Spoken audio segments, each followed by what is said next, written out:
하늘에 계신 우리 아버지, 아버지의 이름을 거룩하게 하시며 아버지의 나라가 오게 하시며 아버지의 뜻이 하늘에서와 같이 땅에서도 이루어지게 하소서. 오늘 우리에게 일용할 음식을 주시고 우리가 우리에게 잘못하는 사람을 용서하여 준 것 같이 우리 죄를 용서하여 주시고 우리를 시험에 빠지지 않게 하시고 악에서 구하소서. 나라와 권능과 영광이 영원히 아버지의 것입니다. 아멘. 하나님 말씀입니다. 역대상 4장 9절에서 10절.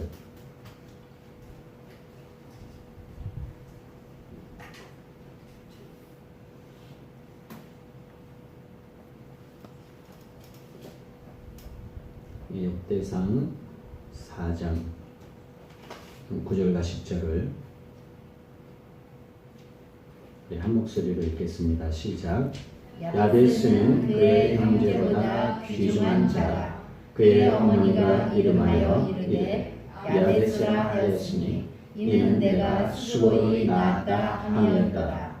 야베스가 이스라엘 하나님께 아뢰어 이르되 주께서 내게 복을 주시려거든 나의 지역을 넓히시고 주의 손으로 나를 도우사 나로 환난을 벗어나 내게 근심이 없게 하옵소서 하였더니 하나님이 그가 구하는 것을 허락하셨더라.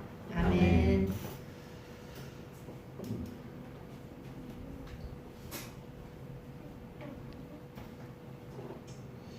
엊그저께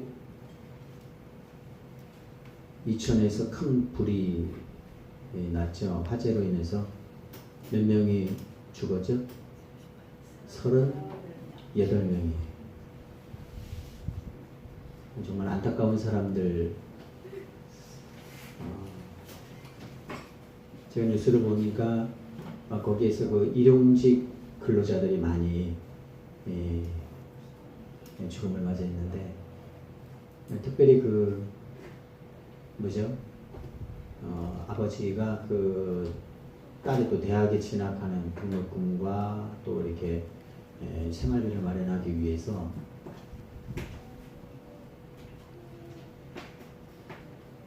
정말 그곳에서 하루하루 그렇게 살아가다가 돌아가신 분도 계십니다. 이런 기사를 포함해서 여러분들이 세계 뉴스를 보게 되면 지진이 일어나고 또 조그만 아이들이 기아로 인해서 먹을 것이 없어서 굶어 죽어가고 이런 것을 볼 때 우리가 참 이해하기가 어렵습니다. 이해가 잘 되지 않죠. 그래서 세상 사람들이 뭐라고 하냐 하면 제가 오랫동안 들어왔어요. 어떤 사건이 터질 때마다 이해할 수 없는 일들이 터질 때마다 사람들이 뭐라 그러냐면은 하나님이 살아계시면 그런 일들이 왜 일어나냐. 하나님이 계시면 그런 걸 막아야 될 거 아니냐. 결국에는 뭐죠? 하나님이 없다는 거죠. 정말 하나님이 계시면 왜 저 수많은 사람들이 화재로 인해서 죽어가고 전쟁으로 인해서 또 기근으로 인해서 저렇게 많은 사람들이 죽어가냐. 그렇게 이야기하는 걸 저는 참 많이 들어왔어요. 여러분 어떻습니까? 저는 세계의 소식들이 들릴 때마다 그리고 국내의 소식이 들릴 때마다 그런 생각을 해봅니다. 저 사람들은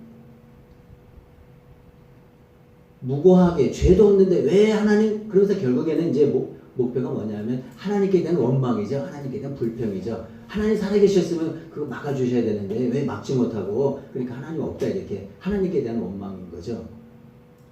그런데 우리가 한 가지를 더 생각해야 됩니다. 이렇게 질문할 것이 아니라 저 사람들은 지진과 사고로 죽어가고 있는데 왜 하나님께서는 아직까지 나를 살려두셨을까? 내가 저 사람들보다 나은 것이 이만큼도 없는데, 내가 저 사람보다 믿음이 더 나은 것도 아닌데 왜 하나님께서는 아직까지도 나를 살게 하셨을까? 정말 많은 사람들이 지금 지구상에서 죽어가고 있습니다. 이 코로나19로 인해서도 제가 어제 그 통계를 보니까 몇 명이 죽었죠? 20만 명이 넘어요. 23만 명이 되는 사람들이. 그래서 뭘 잘못했습니까? 우리가 그런 것을 바라볼 때, 야, 하나님이 계셨다면 그거 막아야 될 거 아니냐. 그런 바이러스가 이 땅에 생겨나지 않도록 해야 될 거 아니냐. 하나님이 정말 있는 거냐.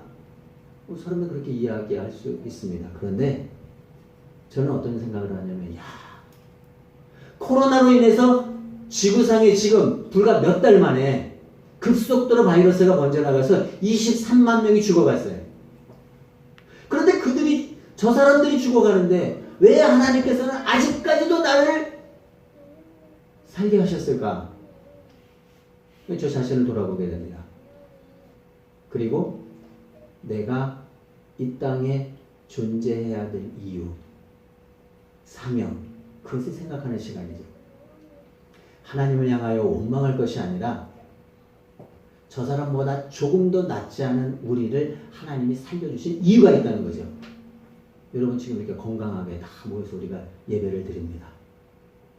여러분을 지금까지 살게 하신 하나님의 뜻이 있다고 하는 거죠. 이유가 있습니다. 사건이 터질 때마다 하나님께 대한 원망을 가질 것이 아니라 오히려 우리 엘사랑 교회는 저들보다 낫지 않은 우리를 살려주신 그 하나님의 은혜에 감격하면서 하나님이 나를 살려주셨는데 저들보다 조금 더 낫지 않은데 살려주셔서 하나님이 내게 주신 사명, 나를 지금까지 살려두신 이유, 그것을 발견해야 돼요. 혹시 이런 설교를 들어보셨습니까? 저도 처음 하고 여러분도 처음 들을 거예요.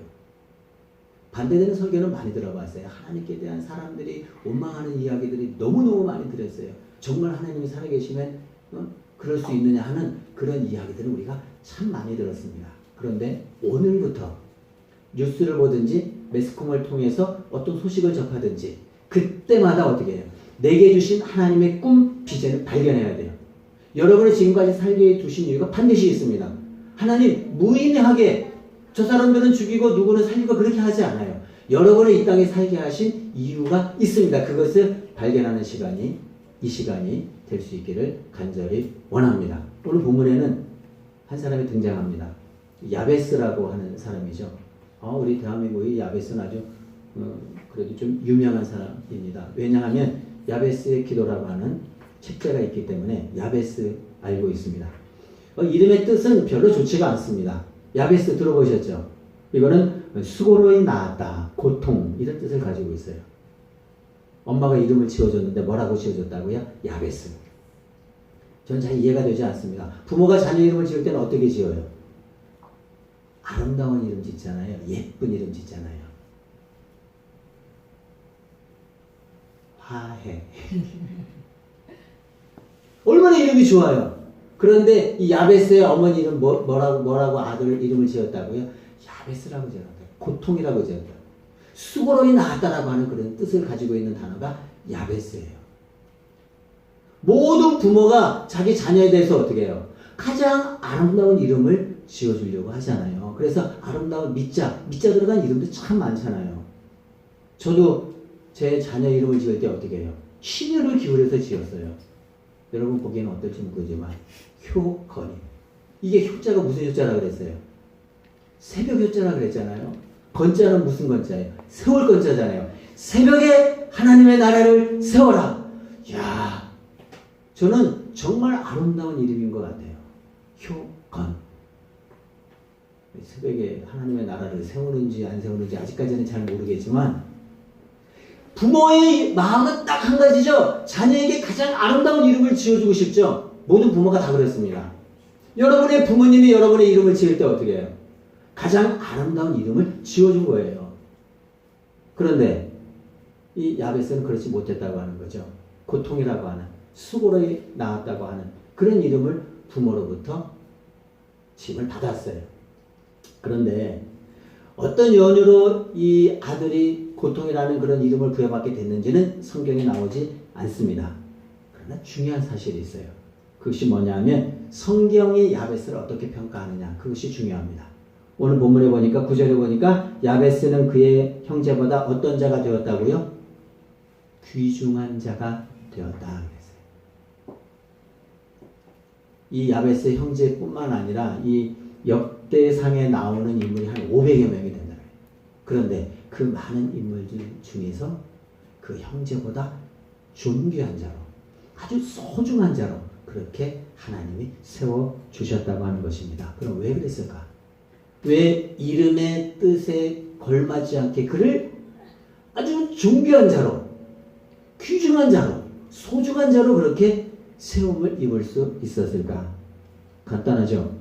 이 야베스는 고통이 있지만 그 고통과 아픔을 자기 인생의 대전환점으로 삼았다고 하는 거죠.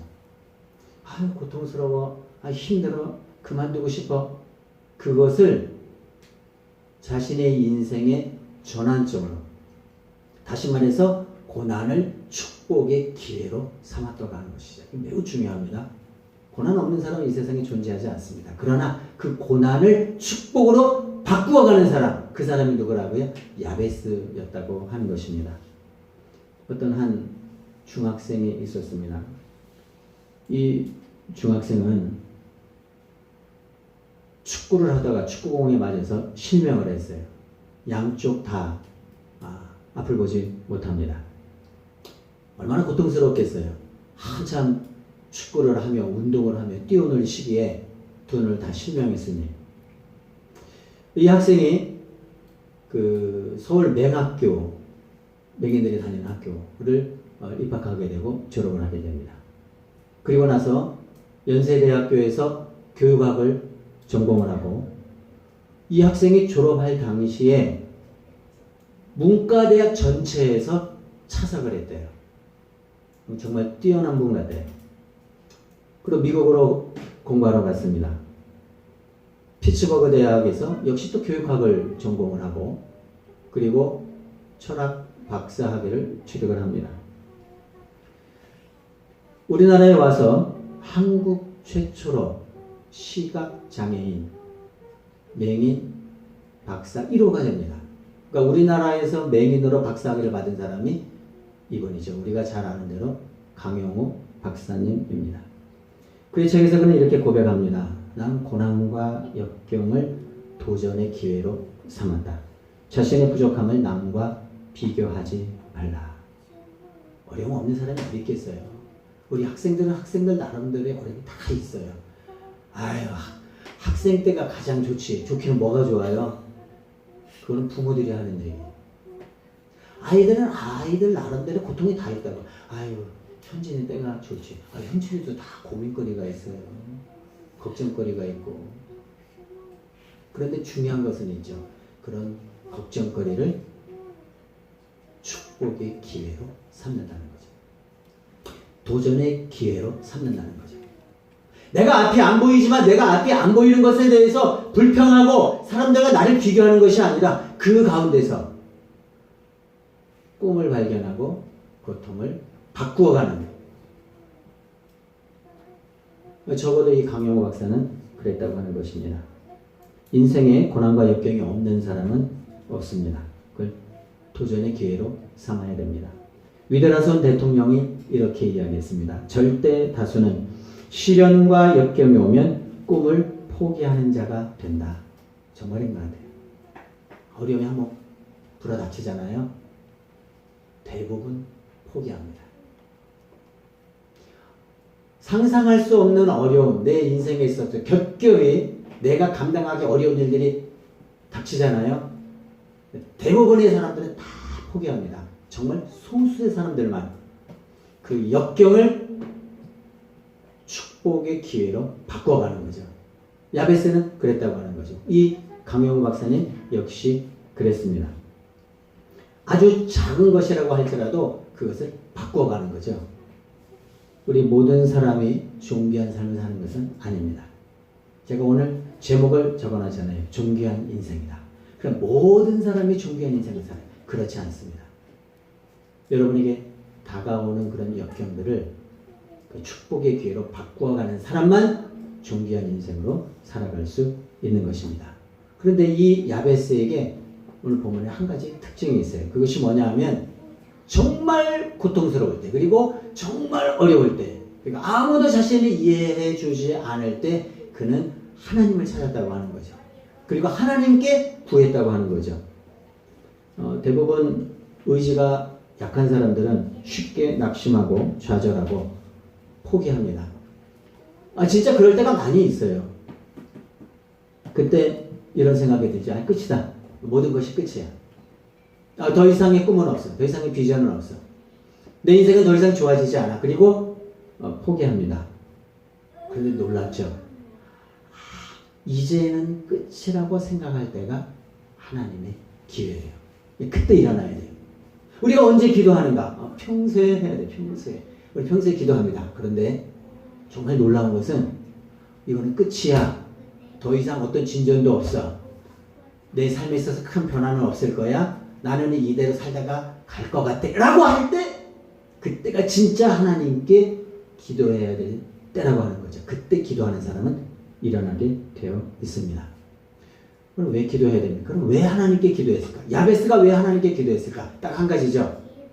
하나님은 내 기도를 들어주시고 충분히 그럴 만한 능력이 있으신 분이다. 그걸 믿는 사람은 기도할 수 있습니다. 여러분, 제가 기도해요. 왜 기도하죠? 하나님, 내가 기도하면 그 기도를 이루어 주실 수 있기 때문에. 하나님 능력이 없어요. 내가 아무리 기도해도 밤을 새고 기도하는데도 하나님이 내 기도를 들어서 응답해주고 그 일을 할 능력이 안 되면 제가 기도해요, 안 해요? 안 해요. 왜 해요? 힘들게 왜 기도합니까? 야베스가 기도했던 이유는 딱 한 가지죠. 하나님은 전능한 분이기 때문에 내가 기도하면 이 일을 이루어 주실 수 있을 것이야 라고 하는 그 믿음, 그것이 있었다고 하는 거죠. 여기 딱 나와 있잖아요. 나의 지경을 넓히시고 또 주의 손으로 나를 도우사. 하나님 나를 돕는 자시구나. 하나님 나 도와주시는 분이야. 주의 손으로 나를 도와주실 거야. 그분은 전능하신 분이야. 사람들은 안 된다고 해도 하나님이 된다고 하면 될 거야. 이것을 믿는 사람은 기도할 수 있다는 거죠. 이런 확신이 없잖아요. 기도 못합니다. 기도하는 척하지만 그러나 능력 있는 기도가 되지 못합니다. 왜 그렇죠? 하나님이 전능하시다고 하는 믿음이 없으면 기도를 못한다고 하는 거죠. 제가 지난주에 여러분에게 말씀을 드렸습니다. 이스라엘 백성들이 홍해를 건너갔다. 하나님은 이런 분이구나. 바다도 육지같이 건넬 수 있는 그런 분이구나. 하는 능력이 있잖아요. 그래서 우리가 기도할 수 있는 거죠. 놀라운 것은 여러분이 기도하는 거 하나님이 절대로 잊지 않고 그대로 여러분에게 응답해 주실 줄로 믿습니다. 그러니까 기도하는 거예요. 하나님 전능한 분이기 때문에 얼마든지 우리가 기도할 때 하나님 그것을 이루어 주시는 분이에요. 얼마나 어려울 때 그럼 기도해야 되는가? 제가 조금 전에 강영호 박사님을 소개해 드렸습니다. 이 강영호 박사님은 중학교 때 시력을 잃었어요. 그런데 누가 가장 충격을 받았냐 하면 누가 충격을 받겠어요? 가족 중에서. 엄마죠. 아빠가 아닌 것이 이상한데 엄마가 더 충격을 받아요. 아니 자기 아들이 중학교 때 축구를 하다가 실명을 했는데 그러니까 이 부모가 엄마가 충격을 받아서 뇌졸중으로 쓰러져요. 그리고 8개월 만에 돌아가셨어요. 얼마 있다가 아버지도 돌아가시고 앞도 안 보여. 엄마도 안 계셔. 아버지도 안 계셔. 근데 누나가 있었는데 누나가 어떻게 해요? 동생들 돌봐야 될 거 아니에요. 근데 누나가 당시에 평화시장에 가서 재봉사를 하면서 이 동생들을 먹여 살리는 거예요. 얼마나 힘들겠어요. 부모 없이 동생들을 돌보는데 결국에는 과로로 인해서 누나도 쓰러져서 세상을 떠나갑니다. 그럼 누가 남느냐? 강영호 박사가 남은 거예요. 혼자 남으면 그래 이를 악물고 한번 이겨나보자. 우리 할 수 있겠죠. 동생이 둘이 있네. 정말 어떻게 살라는 거예요? 앞은 안 보여. 부모님은 세상을 다 떠나셨어. 자기에게 먹을 것 주고 입을 것 주고 또 누나마저도 세상을 떠나버리는. 자기 혼자 살아가는 것도 아니고 동생 둘이나 책임져야 하는. 그 동생 둘을 붙들고 얼마나 울었는지 모른대요. 그러지 않겠어요? 어떻게 살아가겠어요?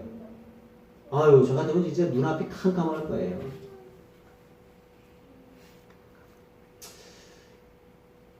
이걸 이제 한계 상황이라고 합니다. 한계 상황. 어떻게 할 수 없는 상황. 인간으로서는 더 이상 뭘 하겠어요? 아니, 앞이라도 보여 뭘 할 거 아니에요. 그러니 살아갈 날들이 막막하니까 그냥 그 동생 둘을 부둥켜 안고 울 수밖에 없죠. 그런데 놀랍죠? 이 강용호 박사가 그때 하나님을 제대로 만났다고 고백을 해요. 그때 하나님을 찾기 시작하는 거예요. 그 인생에 있어서 대전환점을 맞이하게 되는 계기가 부모님도 떠나고 누나도 떠나고 동생 둘을 데리고 살아가는 그 시점, 가장 절박한 시점에 그가 하나님을 찾았다는 거예요. 어떻게 찾았겠어요?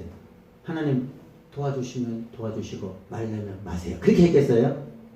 필사적으로 하나님 앞도 안 보여요. 부모님도 안 계세요. 누나도 없어요. 너 어떻게 살아가야 합니까? 그때 강영호 박사님은 하나님을 만났다고 고백하고 있어요. 그게 그 인생의 전환점이 되었다는 거예요. 생각해 보세요. 가장 절망적이잖아요. 내가 그 상황이라면 내가 일어날 수 있을까? 몰라요. 아무도 장담할 수 없어요. 그런데 더 놀라운 것은 가장 절박한 그 순간에 하나님을 만나게 되는 계기가 되었다. 그때부터 일어나기 시작하는 거예요. 그때부터 하나님을 붙잡기 시작하고 그때부터 구하기 시작했고 그때부터 하나하나씩 하나님이 그의 뜻을 이루어 주셨다고 하는 거죠. 강용호 박사님이 성공해서 미국에서 대통령 차관보가 됩니다. 국가 장애위원회의 위원이 되면서 우리 대한민국 사람으로 교포로서 해외에 가서 가장 높은 자리에 오른 사람이 강용호 박사님이에요. 앞이 보이지 않아도 대통령 차관보를 지닌 정말 전무후무한 인물입니다.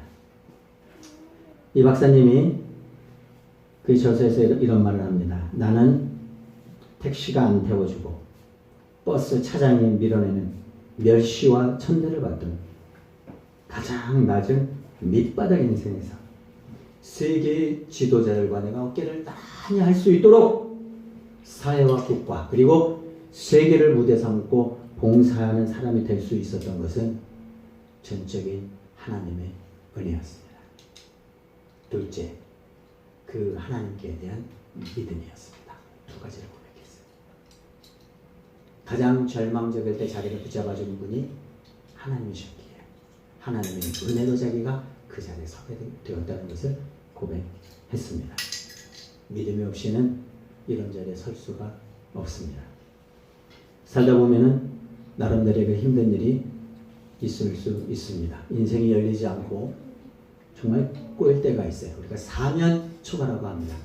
다 막혔어요. 동서남북 어디도 갈 수 없어요. 그럴 때 한 곳이 열려 있잖아요. 하늘이 열려 있어요. 왜 하늘이 열려 있을까? 하나님을 바라봐야 할 때라고 하는 거죠. 이 일을 해도 안 되고 저 일을 해도 안 되고 내 뜻대로 하늘이 내렸어도 안 돼요. 그런 때가 있어요. 여러분이 살다 보면은 여러분의 뜻대로 정말 안 될 때가 있어요. 어떤 방법과 수단을 동원해서 다 그 일을 하려고 하는데 그래도 안 돼요. 힘을 쓰면 쓸수록 더 안 돼요. 그때 깨달아야 돼요. 고개를 들어서 하늘을 바라봐야 돼요. 하나님의 은혜를 구해야 돼요. 하늘이 열려 있어요. 여러분의 인생 막혀 있지 않아요.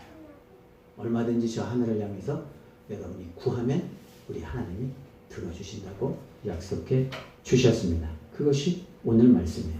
10절 마지막에 보니까 하나님이 그가 구하는 것을 허락하셨다라는 거예요. 그가 뭘 구했는지는 몰라요. 그러나 구하는 것 주세요. 지경도 넓혀 주시고요. 삶의 자리도 새롭게 해주시고요. 살 수 있는 길도 열어주세요. 말씀을 맺습니다. 제가 신학을 하면서 선배 목사님들이 이런 이야기를 많이 했어요. 목사는 세 가지를 준비해야 돼요. 첫째는 죽을 준비. 병 좋은 게 아니라 죽을 준비. 언제 죽을지 몰라요. 목숨 걸고 하라는 거죠. 내 생명에 대해서 너무 구차하게 그렇게 살지 말라는 거죠. 세 가지 준비를 해야 되는데 첫째는 죽을 준비를 해야 되고 목회자는 둘째 떠날 준비를 해야 됩니다. 쫓겨나는 사람이 하도 많아서 그런지 떠날 준비도 해야 돼요. 이 세상에 미련을 두지 말라는 거죠. 이 세상을 의지하지 말라는 거죠. 언제든지 하나님이 가라 하시면 가야 되는 거예요. 하나님 저 여기 더 있고 싶은데요. 그러면 하나님이 가라고 하시면 가야 되는 거예요. 그게 어떤 장소인지 그거 중요한 게 아니에요. 목회자는 준비하고 있어야 돼요. 그래서 죽을 준비를 해야 되고 떠날 준비를 해야 되고 마지막은 설교 준비를 해야 돼요. 이 세 가지 준비. 정말 갑자기 설교할 때가 있어요. 아니 지금은 준비된 설교를 하지만 항상 준비된 설교하는 것이 아니에요. 갑자기 설교해야 될 때가 있어요. 제가 인도의 선교지에 가보면 그런 일들이 생기더라고요. 나는 여기 설교하면 되는구나. 그게 아니에요. 갑자기 설교할 일이 생겨요. 그럼 어떻게 해요? 준비해야죠. 저 설교 준비가 안 돼서 못 하겠는데요. 그러면 안 된다는 거죠. 목회자는 항상 준비해야 돼요. 세 가지 준비를 선배님들이 이야기하더라고요. 목사는 항상 이 세 가지 준비를 해야 되는데 제가 보니까 아니에요. 한 가지가 더 있더라고요. 그 한 가지가 뭐냐 하면 부흥을 준비해야 돼요. 부흥의 때를 준비하면서 기도해야 돼요. 난 앞에 있는 이 세 가지보다 이 하나가 더 중요하다고 생각해요. 그럼 준비하지 않습니다. 아이 우리겐 해도 안 돼. 부흥은 뭐 그건 옛날이나 있었지. 그렇지 않아요. 하나님이 저에게 말씀하신 강력한 것이 뭐냐면 부흥을 준비하라고 하는 거죠. 큰일 났어요. 장소가 좁아서. 부흥을 준비하라고 하셨기에. 부흥을 준비하면서 기도해야 되거든요. 제가 존경하는 인물이 있어요. 만나보지는 못했지만 부흥의 세대여 기도하라. 참된 부흥의 저자인 레오나드 레이븐 힐이라고 하는 사람. 제가 가끔씩 여러분에게 소개합니다. 제가 그거를 왜 존경하는가? 이유가 딱 한 가지죠. 아주 짧은 문구에서도 강력한 도전을 주고 기도하게 만들기 때문에 그렇죠. 레오나드 레이븐 힐이 이렇게 이야기합니다. 신자들이, 성도들이 기도하도록 만드는 사람이 있다면 그는 역사상 가장 큰 부흥을 일으킬 수 있는 사람이다. 성도가 기도하게 하고 그렇게 만들어가는 사람이 있다면 가장 큰 부흥을 일으킬 수 있는 사람이다. 부흥이 왜 지체되는가? 하나님께는 잘못이 없다. 하나님은 부흥을 일으킬 능력이 무한하시다. 하나님 다 준비됐어요. 하나님 그런 능력이 있으세요. 하나님의 능력을 믿는 가운데 합심하여 성령 충만을 위하여 기도하라. 불타는 기도의 열기는 하늘문을 열고 대부흥이 시작되게 한다. 그랬어요. 저는 이 마지막 대목 하나님의 능력을 믿는 가운데 합심하여 성령 충만을 위하여 기도하라. 이거구나. 우리가 성령 충만을 위해서 기도해야 되는구나. 어떻게 해요? 합심하여 이렇게 모여서 하나님의 부흥의 때를 위해서 기도하면 하나님이 들어주세요. 오늘 야베스의 기도 제가 말씀을 드렸어요. 그거는 야베스의 기도가 아니에요. 야베스의 기도만 하나님이 들어주시는 것이 아니에요. 지금 이 시간 여러분의 입술을 통해서 고백되어지는 기도, 부흥을 위해서 기도하는 그 기도 하나님이 들어주실 줄로 믿습니다. 기도하겠습니다.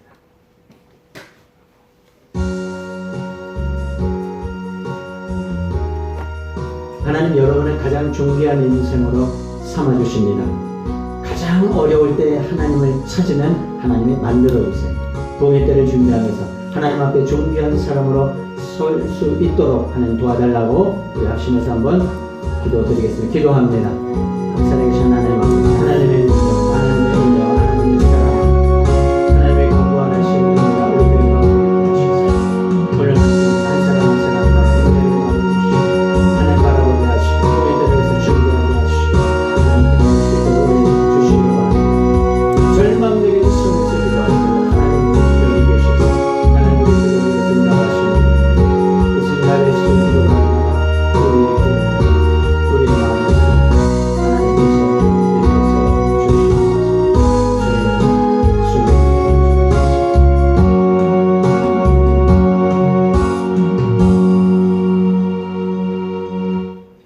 오직 우리 엘사랑교회 한 사람 한 사람 존귀한 인생으로 살아갈 수 있도록 하나님의 은혜를 더하여 주시고, 특별히 부흥의 때를 준비하며 기도하며 하나님께 간구하는 믿음의 백성들이 되게 하시고, 믿음의 교우들이 기도할 때 하나님께서 하늘문을 열어서 하늘의 신령한 것들로 성령 충만한 은혜로 채워 주옵소서.